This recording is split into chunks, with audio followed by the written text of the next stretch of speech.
I have photographed several weddings, which I don't advertise. Clients find me rather than finding the clients.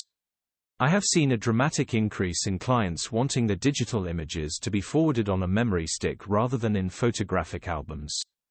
This made me consider how this has impacted the family album and how digital photography has changed how people take, share and store their family photographs. I visited my parents' home and asked for the old family albums, and my mum said they were in the spider-filled loft, which I had not fancied visiting. So what went wrong? Has the traditional family album died? Family albums were first introduced early in photography's history in the 1850s when people started collecting cartes de visite and storing them in albums. Cartes de visite were small photographs created from multiple exposures on a single negative, printed onto one sheet of photographic paper and mounted on a card the same size as a visiting card.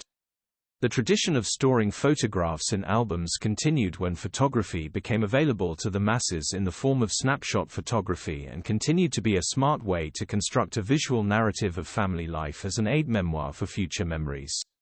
Family albums are created for private use. When viewed collectively as social documents, the albums provide a broader narrative of social history about the community, religion, ethnicity and social practices of the period. The transition from analog to digital photography and the new generation has affected attitudes towards taking, sharing and storing family photographs. Photography has become less of a private affair and more of a social matter, with individuals sharing more and more about their lives online to represent the family and the social significance to the family and the public of this visual narrative of family life.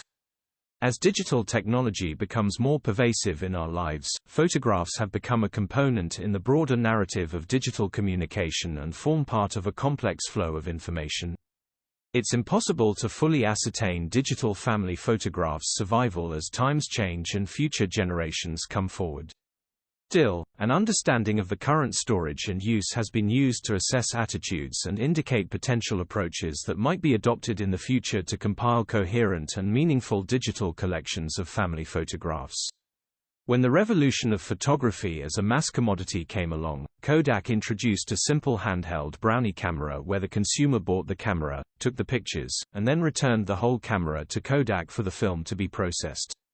With the marketing slogan, "You press the button, we do the rest," Kodak made a cumbersome and complicated process easy to use and accessible to everyone. Kodak removed the elitist aspect of photography, opening up the democratic potential for people to take their photographs. The Kodak Brownie camera was designed for simplicity of use so that no photographic knowledge was required to take a picture. The camera did not have a viewfinder but had a wide-angle lens designed to maximize the chance of the subject being included in the photograph. The fixed focus, single aperture and single shutter speed are designed with reasonable depth of field and a fast enough shutter speed to minimize shake with enough exposure to give a good negative in broad daylight. This design ensured that the photographer was separated from the technicalities of the process whilst maximizing the opportunity for technically successful photographs.